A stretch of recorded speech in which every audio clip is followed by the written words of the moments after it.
दोस्तों, भारत सरकार की जो नई जीएसटी स्लैब्स हैं वो 22 सितंबर 2025 से लागू हो जाएंगी। अब ये जो नई जीएसटी स्लैब्स हैं इनमें मोटा मोटा किसका फायदा हुआ? देखो, सबसे ज्यादा तो आप पकड़ो एसी, टीवी, फ्रिज, इनके ऊपर जहां पहले 28% जीएसटी लगता था वो घट के अब 18% कर दिया। वहीं आप पकड़ो छोटी गाड़ियों को पकड़ लो, उस पर भी 28% जीएसटी लगता था, उसको भी घटा के अब 18% कर दिया। वहीं आप पकड़ के चलो बड़ी गाड़ियों की बात कर लें तो उस पर भी 28% जीएसटी लगता था, फिर 20-22% उसके ऊपर सेस भी लग जाता था, यानी ऑल टुगेदर उस पर लगभग 50% का पहले टैक्स लगता था। अब उसे घटा करके उसके ऊपर 40% जो है जीएसटी कर दिया। यानी हर किसी सेक्टर को कुछ ना कुछ फायदा सरकार ने दिया। ठीक है जी, लेकिन सबसे ज्यादा फायदा किसको दिया? सबसे ज्यादा फायदा दिया इंश्योरेंस सेक्टर को। क्यों? क्योंकि इंश्योरेंस सेक्टर पे पहले 18% जीएसटी लगता था, फिर सरकार ने उसे घटा के सीधा 0% जीएसटी कर दिया। अब जिस दिन ये न्यूज आई, ढेरों वीडियोस बनी कि जी जीएसटी जो इंश्योरेंस सेक्टर है उस पे 18% से घटा करके 0% कर दिया। सबके प्रीमियम जो है बहुत सस्ते हो जाएंगे। क्यों? क्योंकि पहले 18% हम एक तरह से जीएसटी पे करते थे, अब वो जीएसटी पे करना नहीं है। एक दो दिन बहुत सारी वीडियोस बनी। अच्छा, फिर एक दो दिन के बाद क्या न्यूज बनने लगी कि इंश्योरेंस जो है एक तरह से सरकार ने जीएसटी 18% से घटा के 0% तो कर दिया, लेकिन कंपनी वाले अभी भी अपना तो कुछ ना कुछ खर्चा कर रहे हैं, और जो खर्चा कर रहे हैं उसके ऊपर तो कंपनी वाले जीएसटी पे कर ही रहे हैं। फिर एक नया नाम निकल के आया आईटीसी का, आईटीसी का, आईटीसी का। अच्छा जी, आईटीसी क्या है? एक तरह से इनपुट कॉस्ट है। अब काफी लोगों को समझ आ गया, काफी लोगों को बिल्कुल समझ नहीं आया कि ये इनपुट कॉस्ट क्या है। फिर वीडियोस क्या बनने लगे कि नहीं नहीं यार, प्रीमियम घटेंगे नहीं, प्रीमियम तो और ज्यादा बढ़ जाएंगे। अब ये इतनी सारी वीडियोस बनने लगी कि एक कंफ्यूजन क्रिएट हो गया। और मानोगे नहीं, जो लोग अभी भी ये वीडियो देख रहे हैं वो खुद कंफ्यूज्ड हैं कि बता दो भाई कि प्रीमियम घटेगा कि बढ़ेगा। समझ गए? पॉलिसी लूं कि ना लूं, और लूं तो 22 तारीख के बाद लूं कि 22 तारीख से पहले ले लूं, तो बड़े सारे सवाल है। अच्छा, इस वीडियो में ना मैं इतने आराम से आपको समझाऊंगा, बिल्कुल लेमन लैंग्वेज में समझाऊंगा कि 5वीं क्लास का बच्चा भी समझ जाए कि ये जीएसटी की इनपुट कॉस्ट होती क्या और प्रीमियम आपके बढ़ेंगे कि घटेंगे, सब कुछ समझाऊंगा।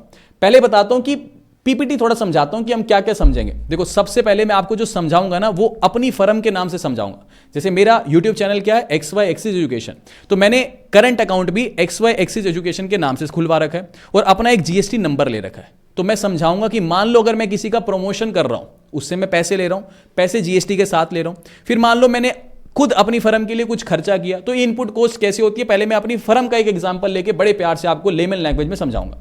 फिर यही एग्जांपल को हम कोरिलेट करेंगे कि इंश्योरेंस कंपनी कैसे काम करती है, कि हमारे से जो प्रीमियम लेती है वो जीएसटी के साथ लेती है, फिर अपने जब खर्चे करती है तो वो भी जीएसटी के साथ करती है, तो इनका इनपुट कॉस्ट कैसे निकल के आता है, फिर ये आपको बड़े आराम से समझ में आ जाएगा। फिर मैं आपको ये वाली जो एक स्लाइड है ना, ये बनाने में मेरे को कम से कम 3 घंटे लग गए। ये मैंने रियल डाटा उठाने की पूरी कोशिश की है, जहां जहां से अलग अलग साइट्स पे जाकर के ये आईसीआईसीआई लोम्बार्ड का मैंने डाटा उठाया। ठीक है, कि एक साल में जैसे, फिर इससे आपको एग्जैक्टली पता चलेगा कि प्रीमियम बढ़ेगा घटेगा और कितना फर्क आएगा। इससे आपको क्या पता चलेगा, जैसे आईसीआईसीआई लोम्बार्ड साल भर में 2,68,000 करोड़ रुपए का प्रीमियम कलेक्ट करती है। फिर इसमें हम देखेंगे कितना क्लेम में खर्चा हो जाता है, कितना प्रॉफिट आता है, कितना ये एक्सपेंस करते हैं। ठीक है, फिर उससे आपको पता चलेगा कि कितना जो है फर्क आ रहा है इनपुट कॉस्ट का। फिर आपको प्रैक्टिकली एकदम सारी चीजें समझ आ जाएंगी। अब ये सब कुछ समझने से पहले बहुत सारे कमेंट्स भी आ रहे हैं मेरी पुरानी वीडियोस पे हेल्थ इंश्योरेंस और टर्म प्लान की। पहले वो कमेंट बहुत जरूरी है डिस्कस करने। वो कमेंट क्या कहते हैं, एक एक करके मैं आपको कमेंट पढ़ूंगा, क्योंकि लोग बहुत कंफ्यूज्ड हैं इस बात को लेके कि मेरी पॉलिसी रिन्यू होने वाली है और रिन्यूअल डेट 18 तारीख आ रही है, 2-3 दिन का वेट करूं क्या, 22 तारीख के बाद भर दूं उसको, पॉलिसी चलती रहेगी क्या। अच्छा, फिर कोई कह रहा है नई पॉलिसी लेनी है, व्हाटसोएवर, बहुत सारे कमेंट है, बड़े काम के हैं, एक एक करके पढ़ता हूं। ठीक है, इससे आपको काफी ज्यादा बेनिफिट मिलेगा। फिर सब कुछ इनपुट कॉस्ट के ऊपर समझेंगे। तो पहला कमेंट क्या है कि बिल्कुल सिंपल है, कह रहा है कि न्यू पॉलिसी अगर आप परचेज करते हो, भाई आप नई हेल्थ प्लान, टर्म इंश्योरेंस या कोई भी XYZ general insurance policy purchase करते हो, मान लो आप 22 तारीख के बाद परचेज करते हो, तो यस, बट ऑब्वियस ही बात है आपको जीएसटी बेनिफिट मिलेगा, आपके प्रीमियम्स कम होंगे। अच्छा, एक चीज मैं आपको बता दूं, प्रीमियम कम ही हो रहे हैं, बढ़ने नहीं वाले हैं। पहली चीज, जीएसटी का बेनिफिट मिलेगा, कितना मिलेगा, क्या मिलेगा, वो सब कुछ नॉलेज के लिए मैं आपको आगे बताऊंगा। तो यस, अगर कोई 22 तारीख के बाद पॉलिसी परचेज करता है कोई भी, ठीक है, इंश्योरेंस पॉलिसी, तो उसको जीएसटी बेनिफिट मिलेगा। अच्छा, पॉलिसी रिन्यू कर रहा है, मान लो किसी की कंटिन्यू पॉलिसी। अच्छा, एक सवाल ये भी है कि कहीं ऐसा भी, काफी लोग ये भी कंफ्यूज हैं कि कोई अगर 22 तारीख के बाद नई पॉलिसी परचेज कर रहा है तो क्या उसको ही जीएसटी बेनिफिट मिलता रहेगा, या फिर जिसकी पॉलिसी अभी तक चलती आ रही है, अब उसको रिन्यू करनी है 22 तारीख के बाद, तो उस पर भी जीएसटी बेनिफिट मिलेगा। यस, उस पर भी मिलेगा भाई। अगर आपकी पॉलिसी चलती आ रही है 22 तारीख के बाद, अब उस पॉलिसी को आप रिन्यू कर रहे हो, उस पर भी जीएसटी बेनिफिट मिलेगा, क्योंकि प्रीमियम पे अब जीएसटी देना ही नहीं है, तो उसके भी प्रीमियम सस्ते हो जाएंगे। अच्छा, कुछ लोग मल्टी ईयर पॉलिसी परचेज कर लेते हैं। जैसे मान लो साल 2024 चल रहा है जी, ठीक है, साल 2024 में किसी ने हेल्थ इंश्योरेंस पॉलिसी परचेज कर ली और 3 साल के प्रीमियम इकट्ठे भर दिए। तो 2024 से 25, 25 से 26, 26 से 27 तक के भर दिए। अब प्रीमियम भर दिए तो ऑब्वियस सी बात है जीएसटी के साथ भरे। तो एक बार जो जीएसटी सरकार के पास जमा हो गया तो हो गया। अब आप ये नहीं कह सकते कि नहीं नहीं यार, अब 2025 में तो बेनिफिट दे दिया, तो मेरे अगले 2 साल के जो प्रीमियम के ऊपर जो मैंने जीएसटी दिया है, क्या मेरे को रिफंड आएगा? क्या नहीं आएगा। एक बार जो सरकार के पास चला गया वो चला गया। ठीक है जी। तो ये कुछ एक सवाल थे जो बड़े कॉमन थे मेरी वीडियोस पे। हो सकता है कि काफी लोगों के इसके अलावा भी अलग अलग सवाल हों, लोग कंफ्यूज हो, पॉलिसी लेनी है, अलग अलग रिश्तेदार को लेनी है, फलाना जो भी है। तो इसके लिए बेस्ट क्या है? Ditto insurance. अब डिट्टो इंश्योरेंस के अंदर आप एक जो है कॉल बुक कर सकते हो, आधे घंटे का स्लॉट बुक कर सकते हो। डिट्टो के अंदर ये जो लिंक है डिस्क्रिप्शन बॉक्स में दे दूंगा, जैसे लिंक पे क्लिक करोगे कुछ ऐसा इंटरफेस दिखेगा।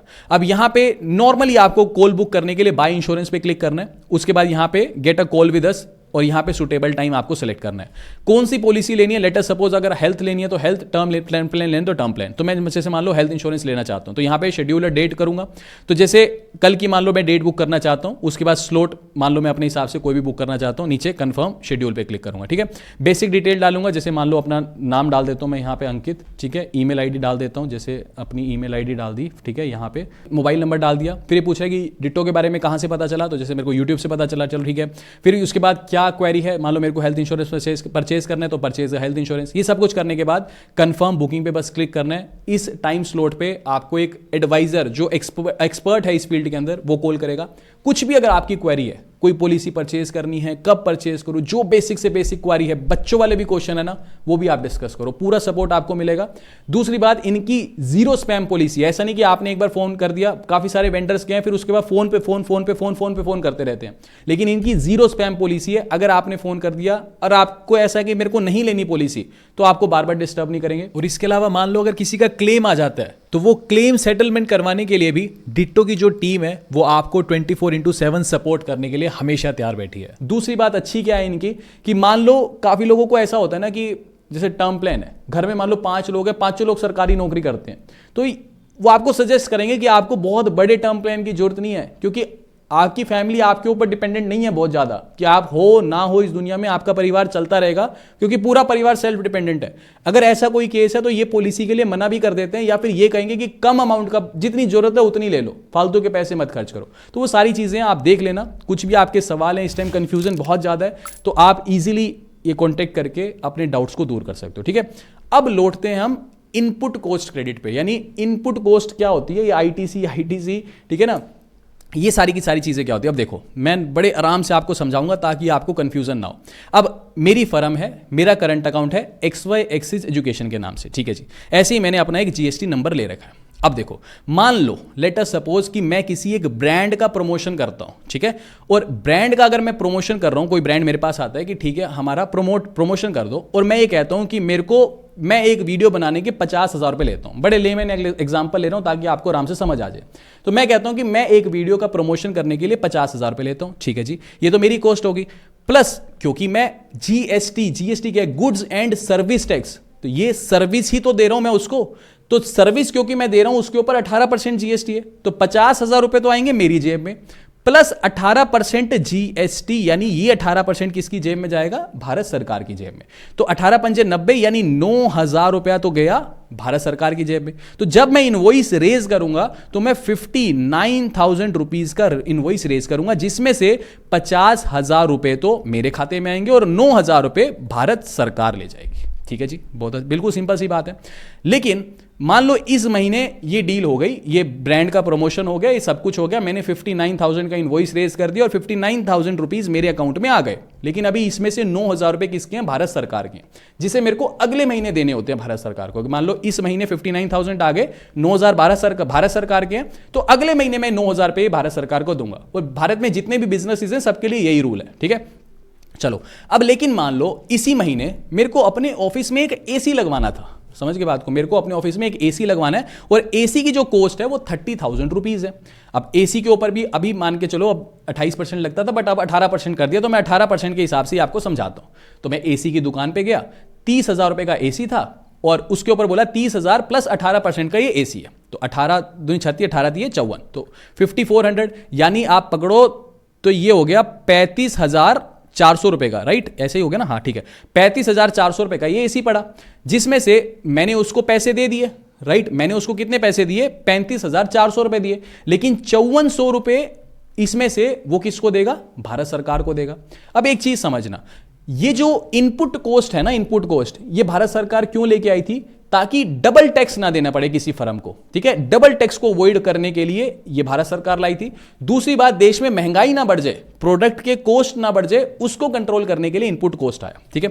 अब यहां पे अब देखो, इस महीने जो मैंने एसी लगवाया वो लगवाया किस लिए, मैंने अपने ऑफिस के लिए लगवाया, मेरे पर्सनल, अगर मैं इसको घर पे लगवाता तो मेरे को इनपुट कॉस्ट ना मिलती, क्योंकि मैंने इस एसी को अपने ऑफिस में लगवाया, इसलिए मेरे को यहां पे इनपुट कॉस्ट मिलेगी। क्यों मिलेगी इनपुट कॉस्ट, क्योंकि एसी को ऑब्वियस सी बात है मैं ऑफिस में लगवा रहा हूं, तो ये जो एसी है ये मेरे को सपोर्ट कर रहा है कि मैं अपने बिजनेस को इजीली चला सकूं और ज्यादा पैसा कमा सकूं। इसीलिए यहां पे एक सेकंड, ये 9,000 रुपए मैंने सरकार को देने थे, इसमें से 5400 रुपए मैं ऑलरेडी सरकार को अब दे चुका, इनडायरेक्टली दे चुका ना, क्योंकि मैं दुकान वाले को दे आया, दुकान वाला सरकार को दे देगा, तो इनडायरेक्टली मैं 5400 रुपए भी दे आया। तो लेकिन ये जो पैसा था ये मेरे बिजनेस को रन करने के लिए हेल्प, ये एसी जो है ये मेरे बिजनेस को रन करने के लिए सपोर्ट कर रहा है ना, तो इसीलिए सरकार कहेगी कि अगले महीने हम आपको 5400 रुपए का डिस्काउंट दे देंगे। तो आपको जो ऑल टुगेदर पैसा देना होगा वो यहां पे 3600 रुपए देना होगा, समझ के बात को। तो ये जो 5400 रुपए है ना, ये मेरे को मेरी इनपुट कॉस्ट मिल गई, समझ के बात को, यानी जो मैंने खर्चा किया उस पे मेरे को इनपुट कॉस्ट मिल गई, इसको सिंपली इनपुट कॉस्ट बोलते हैं। अब एक बार इंश्योरेंस वाले सेक्टर पे आ जाओ, एक सेकंड, इंश्योरेंस कंपनीज पे आ जाओ। मान लो आपने 10,000 रुपए का प्रीमियम दिया, अभी तक 18% जीएसटी लगता था, तो प्रीमियम आपका 10,000 है, लेकिन 18% जीएसटी है, तो 1800 रुपए कौन ले जाता है, भारत सरकार। यानी ऑल टुगेदर आपका मान लो किसी भी कंपनी में कोई भी पॉलिसी चल रही है, तो आपका भले ही प्रीमियम 10,000 था, लेकिन आप कंपनी को 11,800 रुपए देते हो, जिसमें से 1800 रुपए आपकी इंश्योरेंस कंपनी भारत सरकार के पास जमा करती है। समझ के बात को, मोटा मोटा यहां पे लिख रहा हूं, 1800 रुपए आपको इंश्योरेंस जीएसटी कलेक्ट किया। अब इंश्योरेंस कंपनी के भी तो कुछ खर्चे हैं। इंश्योरेंस कंपनी मान लो टीवी पे ऐड चलाती है, ठीक है, टीवी पे ऐड चलाया, जैसे मान के चलो उसका खर्चा, बेसिक एग्जांपल ले रहा हूं बस, ठीक है, वैसे तो लाखों करोड़ों रुपए में सब कुछ होता है। तो टीवी पे ऐड चलवाई, उसका खर्चा मान लो 1,000 रुपए आया, तो 1,000 रुपए का 18% कितना हो गया, 180 रुपए। तो ये इंश्योरेंस कंपनी ने 180 रुपए किसको दे दिए, टीवी जिस भी चैनल पे ऐड चली, ठीक है। ऐसे मान लो एजेंट के कमीशन भी होते हैं, जैसे मान लो आपने देखा हो छोटी छोटी दुकानें खुली होती हैं, भी हमसे पॉलिसी ले लो, ऑफलाइन है ना, बड़े सारे एजेंट होते हैं, तो उनको मान लो कंपनी 2,000 रुपए दे रही है, तो वो खाली 2,000 रुपए थोड़ी लेंगे, वो भी तो जीएसटी की, वो भी तो सर्विस दे रहे हैं ना, तो वो भी जीएसटी के साथ पैसा लेंगे। तो 18 दूनी 36, 360 रुपए वो जीएसटी कलेक्ट करेगा। तो लेकिन कंपनी ने तो अपनी जेब से ही दिया ना। अच्छा, ऐसे मान लो कंपनी किराए पे है, बिल्डिंग में, तो वो ऑफिस का रेंट मान लो 1,000 रुपए है, तो 180 रुपए यहां पे भी जीएसटी ले जाएगा मकान मालिक, बिल्डिंग का मालिक, समझ के बात को। तो इसको टोटल कर लो, 360 और ये 360, ये हो गए 720 रुपए। तो 720 रुपए जीएसटी कंपनी अपनी जेब से दे चुकी है। कंपनी के पास कितना जीएसटी आया, 1,800 रुपए आया, तो ये जीएसटी कंपनी दे चुकी है। तो ये इनपुट कॉस्ट माइनस कर लो, यहां से 720 माइनस करोगे तो ये आ जाएगा 0, 1,080। तो भारत सरकार को अब ये इंश्योरेंस कंपनी सिर्फ 1,080 रुपए देने वाली है, समझ के बात को। अब मोटी बात क्या आती है कि हमारे प्रीमियम्स पे क्या इंपैक्ट पड़ेगा। देखो एक चीज समझो, पहले मैं आपको आईसीआईसीआई का एग्जांपल समझा दूंगा या यहीं पे समझाऊं, यहीं समझ लो। चलो अब देखो, मान लो, अब यार कैसे समझाऊं, देखो जैसे मान लो 10,000 रुपए आपका प्रीमियम था, यह खाली पेज पे समझाता हूं, ठीक है। ये 10,000 आपका प्रीमियम था, इस पे आप 1,800 रुपए जीएसटी दे रहे थे, ठीक है, तो आपको ऑल टुगेदर 11,800 रुपए देने होते थे। वहीं मान लो कंपनी के ये कुछ खर्चे हैं, ठीक है, कंपनी के खर्चे जो भी मान के चलो, यहां से 720 रुपए जो है जीएसटी कंपनी जो है पे कर रही है, कंपनी जीएसटी पे कर रही है, और कंपनी के पास जीएसटी आ कितना रहा था, 1,800 रुपए आ रहा था। अब पहले क्या होता था कि कंपनी इसमें से एडजस्ट कर लेती थी, ठीक है, कि मान लो 720 रुपए जो जीएसटी है वो जीएसटी कंपनी ने कहीं खर्चे वर्चे किए, वहां पे किया, 1,800 रुपए कंपनी के पास जीएसटी आया, तो इसमें से माइनस करके तो 1,000 कितना बचा था, 1080 रुपये, ठीक है। तो 1080 रुपये जो कंपनियां भारत सरकार को दे देती थी, अब भारत सरकार कह रही है कि हम जीएसटी बिल्कुल फ्री कर रहे हैं, तो आपको प्रीमियम कितना देना है? सिर्फ 10,000 रुपये देना है, ठीक है जी, सिर्फ 10,000 रुपये देना है। अब लोग कह रहे हैं कि कंपनी के तो अभी भी खर्चे हैं ना, कंपनी को ये 720 रुपये तो अभी भी देने ही देने हैं, तो ये खर्चे कंपनी एडजस्ट कर नहीं पाएगी क्योंकि कंपनी के पास अब जीएसटी आ नहीं रहा, कंपनी को अपनी जेब से तो अभी भी खर्चे करने हैं, तो ये 720 रुपये तो कंपनी के पास अभी भी जा रहे हैं। तो इसलिए लोग कह रहे हैं कि कंपनी अब अपने जो प्रीमियम्स हैं वो बढ़ा देगी। बढ़ाने दो, कितना प्रीमियम बढ़ जाएगा? थोड़ा सा ही प्रीमियम बढ़ेगा। आप समझो 1080 रुपये का तो अभी भी बेनिफिट मिल ही रहा है आपको, समझ रहे हो बात को? भाई सरकार ने तो पूरा 1800 रुपये माफ कर दिया, भाई आपका प्रीमियम क्या होगा? 10,000 से बढ़ के मान लो 10,500 हो जाएगा, बस हद से हद। पहले तो आपका 11,800 था ना, भाई हल्का सा प्रीमियम बढ़ भी गया तो भी क्या फर्क पड़ता है, जीएसटी जितना थोड़ी बढ़ जाएगा, जरा सा ही प्रीमियम बढ़ेगा। अगर मैं आपको प्रैक्टिकल एग्जांपल से समझाऊं ना, आपको और समझ आएगा। देखो आईसीआईसीआई लोम्बार्ड का केस है, इनके पास 2,68,000 करोड़ के आसपास हर साल प्रीमियम इकट्ठा होता है। इसमें से ये लगभग, मैं आपको इसका बाइफर्केशन बताऊं ना, 87% पैसा ऐसा है जो क्लेम्स देने में चला जाता है, उस पर तो कोई जीएसटी नहीं देना। 3% का ये लगभग प्रॉफिट क्लेम करते हैं आईसीआईसीआई लोम्बार्ड वाले, ठीक है। और सिर्फ 10% ये जो है क्या करते हैं, एक्सपेंस करते हैं। जैसे कि मान के चलो इनका एक्सपेंस क्या है, एजेंट्स को कमीशन हो गया, एडवर्टाइजमेंट हो गया, लीगल खर्चे हो गए, आईटी के खर्चे हो गए और ऑफिस एक्सपेंस, ये सब कुछ मिला के इनका 10% बैठता है।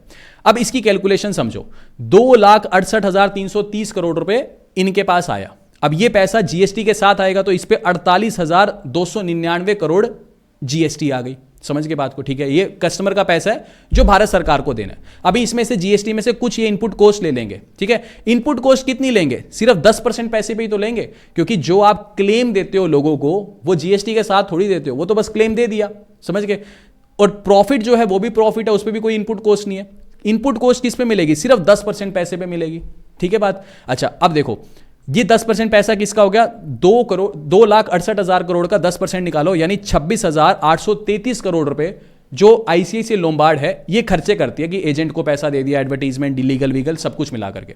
इस पे 18% जीएसटी भी पे करती है। तो जीएसटी कितना पे कर रही है? सिर्फ 4,829 करोड़ रुपए।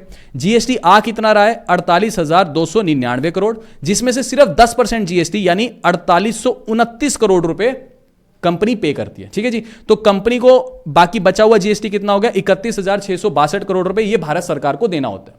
अब जीएसटी माफ हो गया तो भारत सरकार कह रही है कि मेरे को ये पैसा नहीं चाहिए, ठीक है जी। तो कहने का मतलब ये पैसा कंपनी के पास आ नहीं रहा, कंपनी को अपनी जेब से सिर्फ 4829 करोड़ रुपए भरने हैं।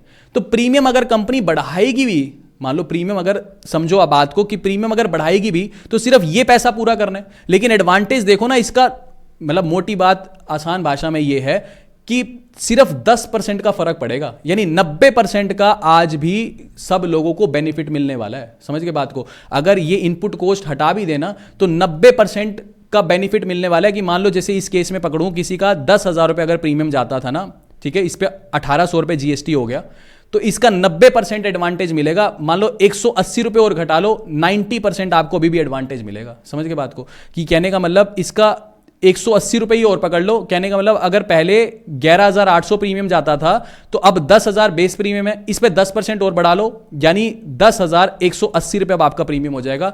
यानी अब आपको 90% तो फिर भी बेनिफिट है जीएसटी के ऊपर, ठीक है। तो ये सारी की सारी चीजें थी इनपुट कॉस्ट के ऊपर, ठीक है।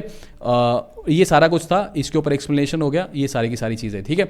तो उम्मीद करता हूं आपको ये वीडियो इन्फॉर्मेटिव लगी होगी। और अगर आपके कुछ भी डाउट है तो आप आसानी से डिट्टो पर अपनी एक कॉल बुक कर सकते हैं, और जो डिट्टो का लिंक है वो मैंने नीचे डिस्क्रिप्शन बॉक्स में दे दिया है। और उम्मीद करूंगा आपको ये वीडियो इन्फॉर्मेटिव लगी होगी। अभी के लिए this is end of the video. Thanks for listening and thank you all.